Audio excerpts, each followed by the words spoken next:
Hello students, this is Prachi from Prachi tutorial. आज हम discuss करने जा रहे हैं कि आप कैसे इर्रेशनल नंबर को नंबर लाइन में लोकेट करेंगे। ओके, इससे पहले वाले लेक्चर में हमने देखा था कि आप रैशनल नंबर, रियल नंबर्स, इस टाइप के नंबर को आप कैसे नंबर लाइन में लोकेट करे थे। वैसे ही आज हम देखने जा रहे हैं, जैसे √3 हो गया, √2 हो गया, √5 हो गया, √7, इस टाइप के जो इर्रेशनल नंबर्स होते हैं उसको आप कैसे नंबर लाइन में लोकेट करेंगे। ठीक है, चलिए अब देखते हैं। सबसे पहले √2, आप √2 को कैसे लोकेट करेंगे नंबर लाइन में। ठीक है, देखिए बहुत आसान है ये, है ना। बस थोड़ा सा बस आप ध्यान दीजिएगा, बाकी चीजें समझ में आ जाएगी। ठीक है, अब देखिए आपके पास √2, अब आप √2 बोलेंगे तो √2 का आप वैल्यू भी निकाल सकते हैं। वैल्यू मतलब कुछ पॉइंट के फॉर्म में आपके पास वैल्यू आएगी, उसके बाद आप इसमें लोकेट करेंगे तो वो थोड़ा सा ट्रिकी हो जाएगा, है ना। तो अब अपन क्या करते हैं, √2 एक राइट एंगल ट्राइंगल कंसीडर करते हैं। ठीक है, तो देखते हैं, ऐसे अपने पास राइट एंगल ट्राइंगल हम कंसीडर किए, उसका जो बेस है वो हमारे पास 1 यूनिट है और परपेंडिकुलर आपके पास 1 यूनिट है। अब देखिए 1 यूनिट परपेंडिकुलर, 1 यूनिट बेस, तो आप अगर देख रहे हैं अकॉर्डिंग टू पाइथागोरस थ्योरम, आपको पता है हाइपोटेन्यूज इज इक्वल्स टू क्या होता है, √, बेस का स्क्वायर प्लस परपेंडिकुलर का स्क्वायर, ये चीज होता है ना। तो हमारे पास क्या आ जाएगा, √1 प्लस 1 का स्क्वायर प्लस 1 का square which is equals to √2। तो हमारे पास जो हाइपोटेन्यूज की वैल्यू, ये वाली जो वैल्यू है वो कितनी आ गई हमारे पास, √2 आ गई। ठीक है, अब ये √2 जो है ये तो यहाँ पे हम ट्रायंगल में शो कर दिए कि √2 कैसे आ रहा है। ठीक है, अब हमें इस नंबर लाइन में शो करना है, पर आपको पता है नंबर लाइन आप कैसे बनाते हैं। ठीक है, जैसे आप लोग एक स्केल से एक लाइन खींचे, है ना, तो बहुत लोगों को पता भी है कि कैसे बनाते हैं, फिर भी मैं आपको एक बार बता देती हूँ। ठीक है, आप स्केल से एक लाइन खींचते हैं, ठीक है, उसमें हम एक पॉइंट हम 0 लेते हैं। अब आप अकॉर्डिंग टू योर स्केल 1 2 3 4 देखोगे तो वो तो सेंटीमीटर के फॉर्म में दिया रहता है, तो वो बहुत छोटा मेजरमेंट है ना, तो अपन इतना छोटा मेजरमेंट अपने लिए कन्वीनियंट नहीं है।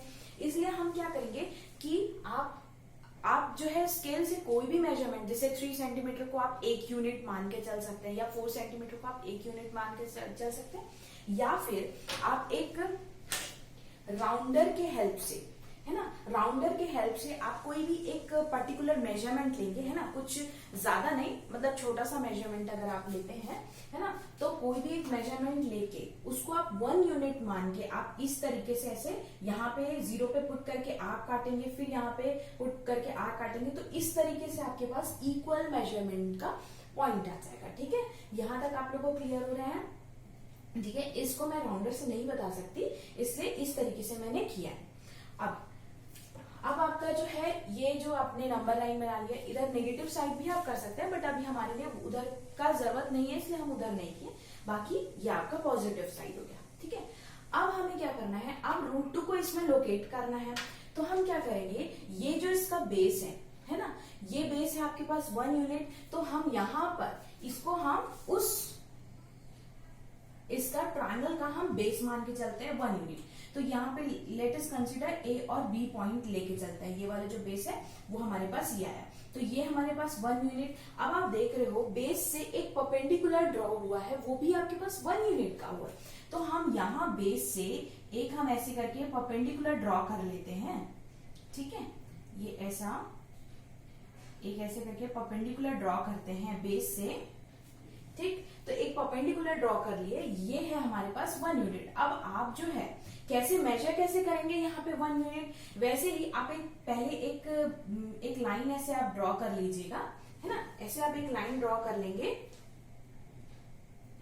ठीक, फिर उसके बाद क्या करेंगे, आप कुछ यहाँ पे जो भी मेजरमेंट है वो राउंडर से आप 1 यूनिट का मेजरमेंट लेंगे और यहाँ पे पुट करेंगे और एक ऐसे करके आर्क कट करेंगे, तब आपके पास जो है यहाँ पे ऐसे इस तरीके से 1 यूनिट का मेजरमेंट आपके पास मिल जाएगा यहाँ तक। ठीक है, यहाँ तक क्लियर हो रहा है। अब क्या करेंगे, हम इसको हम C पॉइंट ले लेते हैं, है ना, एंड इसको इन दोनों को हम क्या कर दिए, ज्वाइन कर दिए। ठीक है, तो हमारे पास आ गया, क्या चीज है ये आ गया हमारे पास √2। बेस हमारे पास ये 1 यूनिट का बेस था, परपेंडिकुलर हमारे पास 1 यूनिट हो गया, और यहाँ से यहाँ तक OC को अगर हम ज्वाइन कर देते हैं तो हमारे पास बन जाएगा √2। वो क्या है आपके पास, हाइपोटेन्यूज। अब √2 तो यहाँ पे है, बट हमें किस में शो करना है, हमें शो करना है इस नंबर लाइन में।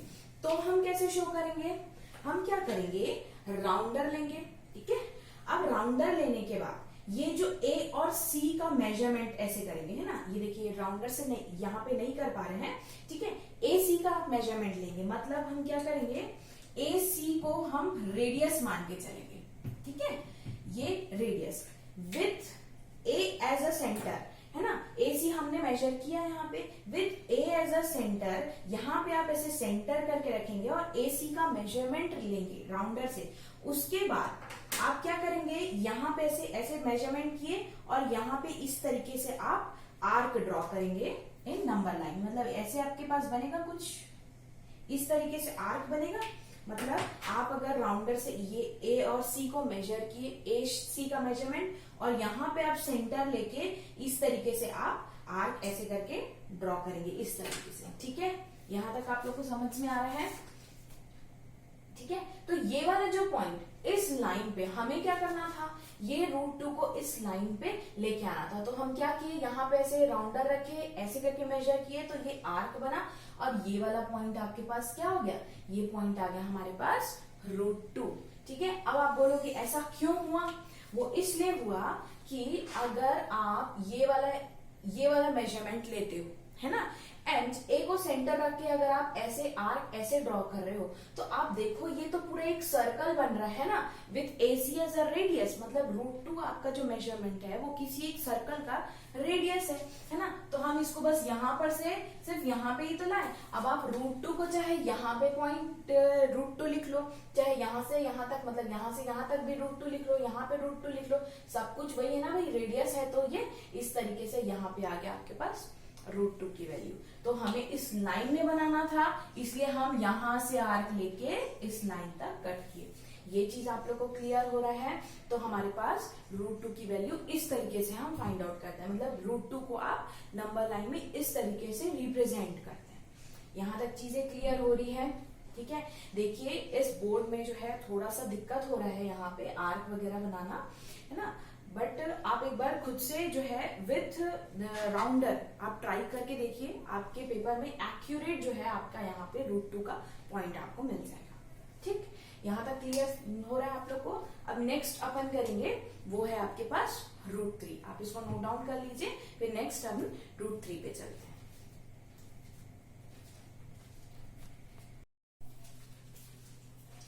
चलिए हम अपना नेक्स्ट क्वेश्चन देखते हैं, वो है हमारे पास √3, है ना। देखिए ये वाला जो है आपके पास √2 आपने कुछ ऐसे प्लॉट किया था, ठीक है, इससे पहले वाले क्वेश्चन में, ठीक। अब नेक्स्ट अपने पास आता है √3। अब आपको √3 को प्लॉट करना है, तो अगेन हम एक ट्रायंगल लेंगे, ठीक है।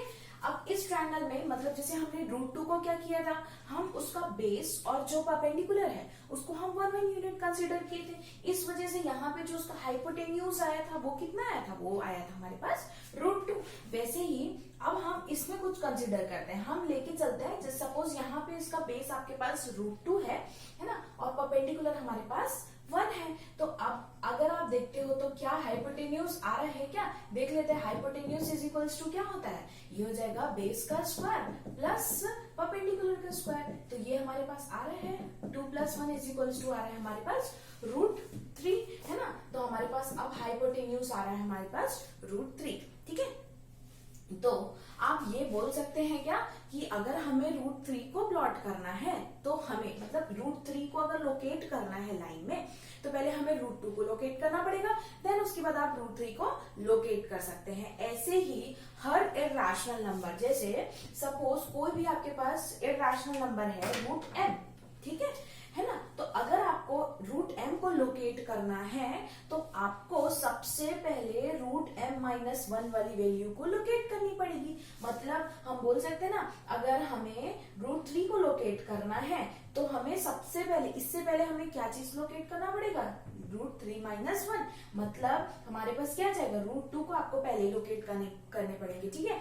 वैसे ही अगर आगे के क्वेश्चन में अगर हम देखते जाएंगे, तो अगर √7 की बात करता है, तो हमें √7 को लोकेट करने से पहले √7-1 मतलब √6 को आपको पहले लोकेट करना पड़ेगा। तो इस तरीके से हम इर्रेशनल नंबर को जो है नंबर लाइन में लोकेट करेंगे, ठीक है, यहां तक आप लोगों को क्लियर हो रहा है? ठीक, अब देखते हैं, अब हमें लोकेट करना है √3, ठीक है। हमने ये ट्रायंगल तो हमें मिल गया ये ट्रायंगल, अब ये ट्रायंगल को आप इसमें कैसे रखोगे, इसको हम कैसे करेंगे देखते हैं। अब देखो, अब इसका जो है बेस है हमारे पास √2 है बेस, तो हमारे पास ये वाला OC हम मान के चलते हैं कि OC आपके पास बेस है ना। अब बेस है और आपका √2 से 1 यूनिट जो है 1 यूनिट परपेंडिकुलर मतलब 90 डिग्री पे आपके पास 1 यूनिट बना है, तो हम ऐसे कर सकते हैं यहाँ पे, मतलब ये √2 है ना, ये हो गया आपका बेस है ना, और इससे ऐसे 90 डिग्री पे हम एक लाइन ड्रॉ कर दिए। क्लियर हो रहा है? यहाँ पे एक लाइन ड्रॉ कर दी, मतलब यहां से यहां तक हमारे पास क्या आ जाएगा 90 डिग्री आ जाएगा। बट अब हमें यहाँ पे तो 1 यूनिट लेना है ना, तो हम इसका मेजरमेंट लेंगे वैसे ही जैसे आप इसमें से लिए थे, है ना, तो इसमें से अपन ऐसे ले लेते हैं, ये 1 यूनिट का मेजरमेंट ये ऐसे करके ले लिए यहाँ पे 1 यूनिट का मेजरमेंट, और यहाँ पे आप पुट करते हैं और यहाँ पे इस तरीके से आर्क ड्रॉ करते हैं, है ना। तो ये 1 यूनिट का मेजरमेंट यहाँ तक आ गया आपके पास 1 यूनिट, ठीक। अब हम क्या करेंगे, हम ये वाला जो पॉइंट है O और इसको, क्योंकि हमें हाइपोटेन्यूज चाहिए, तो हाइपोटेन्यूज के लिए हम इसको और इसको ऐसे ज्वाइन कर लेते हैं, ठीक है। यहां तक आप लोगों को समझ में आ रहा है? मतलब अब हमारा ये वाला जो लाइन है, जैसे हमने ABC इसको लिए थे, इसको हम ले लेते हैं D, मतलब जो हमारे पास OD है वो कितना आ रहा है हमारे पास √3 आ रहा है, मतलब ये तो था हमारे पास √2, अब √2, तो अब ये वाला जो ट्रायंगल है वो हमारा ये वाला ट्रायंगल बन गया, तो ACD हमारा ये वाला ट्रायंगल बन गया, ठीक है। तो ये जो है OD है हमारे पास √3, क्लियर हो रहा है यहां तक? ठीक, अब OD हमारे पास √3 है, तो अब √3 को जैसे हमने √2 को यहाँ पे एक आर्क ड्रॉ किए थे, वैसे ही आपका √3 को भी हम ऐसे लाके एक और आर्क ड्रॉ कर सकते हैं, ठीक है। तो इस तरीके से आप जो है ऐसे जो राउंडर है ना, उससे आप यहां से यहां तक OD मेजर करेंगे with OD as a radius आप लेंगे, ठीक है ना। आप OD जो है इस तरीके से रेडियस लेंगे, है ना, और यहाँ पे रख के आप इस तरीके से जो है एक आर्क आप ऐसे ड्रॉ करेंगे, कहाँ पे, नंबर लाइन में, तो यहाँ पे आ जाएगा आपके पास √3। आप लोग जो है राउंडर से मेजरमेंट करके ड्रॉ करेंगे तो बहुत अच्छे तरीके से आपका यहाँ पे बनेगा, ठीक है।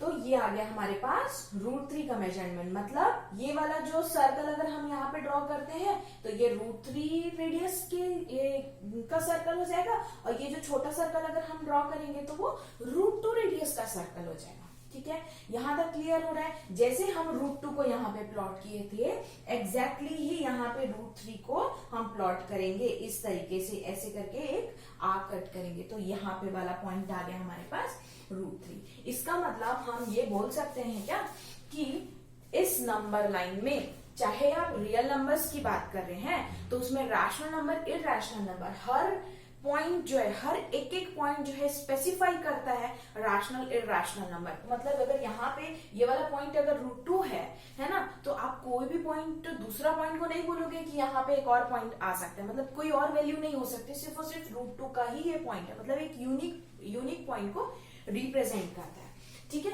यहां तक आप लोग को क्लियर हो रहा है? ये हो गया अपना सेकंड क्वेश्चन, होता है आपके पास √3, ये अपना सेकंड क्वेश्चन है, ठीक। अब हम नेक्स्ट प्लॉट करेंगे, वो प्लॉट करेंगे हम √5, ठीक है। आप इसको नोट डाउन करिए, फिर हम नेक्स्ट प्लॉट करते हैं √5। चलिए अब देखते हैं हम नेक्स्ट क्वेश्चन हमारे पास √5। अब हम √5 को कैसे लोकेट करेंगे? देखिए, इससे पहले वाले क्वेश्चन में आपको एक बार बताई थी कि √m मतलब कोई भी जो है आपका इरैशनल नंबर को लोकेट करने के लिए हमें सबसे पहले √m-1 को लोकेट करना पड़ता है। तो जब आपको √5 को लोकेट करना है तो आप किसको लोकेट करेंगे? पहले √5 को जब आपको लोकेट करना है, मतलब √5-1 मतलब √4 को लोकेट करना है। क्लियर हो रहा है? अब आप बोलोगे मैम √4 तो हमारे पास इरैशनल नंबर है ही नहीं, तो इसको कैसे लोकेट करेंगे? भाई आपको पता है √4 का मतलब क्या होता है? √4 इज इक्वल्स टू क्या होता है? +-2 होता है। लेकिन अभी हम इरैशनल नंबर की बात कर रहे हैं, इसीलिए हम +2 को ही हम कंसिडर करेंगे, -2 को हम कंसिडर नहीं करेंगे। मतलब √4 की वैल्यू हमारे पास क्या आ रही है? 2। अब भाई 2 को कैसे लोकेट करोगे, 2 तो आपका एक इंटीजर वैल्यू है, तो हमारे पास क्या है, ये तो आपके पास आ गया 2, है ना। तो हम एक अगेन हम ट्रायंगल बना लिए, उसका बेस हम कंसीडर कर रहे हैं 2, मतलब बेस हम क्या कंसीडर कर रहे हैं, अल्टीमेटली हम क्या कंसीडर कर रहे हैं, √4। √4 का मतलब हो गया है 2, है ना। और इसके परपेंडिकुलर हम 1 यूनिट का एक मेजरमेंट ले लें। तो आप अगर देख रहे हो तो देखो हाइपोटेन्यूज की वैल्यू कैसे आ रही है, ये क्या हो जाएगा, चाहे इसको लो चाहे इसको लो, तो ये क्या हो जाएगा 2 का स्क्वायर प्लस 1 का square which is equals to 2 का स्क्वायर कितना होता है 4 plus 1 which is equals to आ जाएगा 5। तो अपने पास हाइपोटेन्यूज की वैल्यू आ गई √5। क्लियर हो रहा है यहाँ तक। तो अब ये वाले फिगर को हमें यहाँ पे लोकेट करना है, तो वो कैसे करेंगे, तो ये क्या है सिंपल 2 यूनिट की बात कर रहे हैं, तो मतलब 0 से लेके 2, तो यहां से यहां तक हमारा एक मेजरमेंट हो गया, मतलब ये A और B अगर इसको कंसिडर कर लेते हैं तो AB जो हमारे पास क्या आ जाएगा, हमारे पास बेस आ जाएगा विच इज इक्वल्स टू 2, ये वाली वैल्यू आ जाएगी AB, है ना। अब इसके परपेंडिकुलर हम 1 यूनिट का मेजरमेंट करेंगे, ठीक है, इसके परपेंडिकुलर हम यहाँ पे 1 यूनिट का मेजरमेंट करेंगे। तो देखो ये है आपके पास 1 यूनिट, तो इस तरीके से आर्क कट करेंगे, तो यहाँ पे आ गया 1 यूनिट का मेजरमेंट, है ना। अब हम इसको ऐसे ज्वाइन कर देंगे, तो जब हम इसको ज्वाइन किए तो ये क्या हो जाएगा, हमारे पास AC की वैल्यू आ जाएगी हमारे पास √5। अब वैसे ही AC की वैल्यू जब यहाँ पे √5 है, तो आपको पता है with AC as a radius, अब हम लेंगे AC एज अ रेडियस, है ना। ड्रॉ एन आर्क, हम ऐसे आर्क ड्रॉ करेंगे with this as a radius, यहां से यहां पे रख के ऐसे हम एक आर्क ड्रॉ करेंगे, और वो आर्क जो है इस लाइन को टच करेगा, है ना, इस लाइन को, तो यहाँ पे वाला जो पॉइंट होगा वो आपका होगा √5। तो इसी तरीके से जो है आप क्या कर सकते हैं, इस तरीके से आप इर्राशनल नंबर को नंबर लाइन में लोकेट कर सकते हैं। यहां तक आप लोग को समझ में आ रहा है, ठीक है। तो आपके पास अभी तो √5 है, आपके जो एनसीईआरटी बुक का ही क्वेश्चन है वो है √5। और अगर आपको बोला जाएगा √7 और √6 को लोकेट करना है, तो आप आसानी से कर लेंगे, आप एक बार इसको ट्राई करिए जरूर, ठीक है। तो जैसे आपको √6 को लोकेट करना है, तो हमारे पास तो √5 लोकेट हो गया है, तो आप यहां पर से एक 90 डिग्री का लाइन खींच के परपेंडिकुलर ड्रॉ करके आप √6 को लोकेट कर सकते हैं। फिर √6 आपका लोकेट हुआ, तो फिर आप √7 को लोकेट कर सकते हैं। तो इसी तरीके से जब आप इर्राशनल नंबर को इसी वे में ऐसे लोकेट करते जाएंगे, तो आपका एक स्पाइरल फॉर्म में एक फिगर मिलेगा। तो आप एक बार उसको जरूर ट्राई करिए घर पे, ठीक है। एंड ये चीज आप लोगों को क्लियर हो रहा है। नेक्स्ट लेक्चर में जो है हम 1.3 एक्सरसाइज करेंगे, ओके। देन अगर आप लोग को मेरी वीडियोस अच्छी लग रही है तो प्लीज लाइक करिए, शेयर करिए और सब्सक्राइब करिए। Thank you.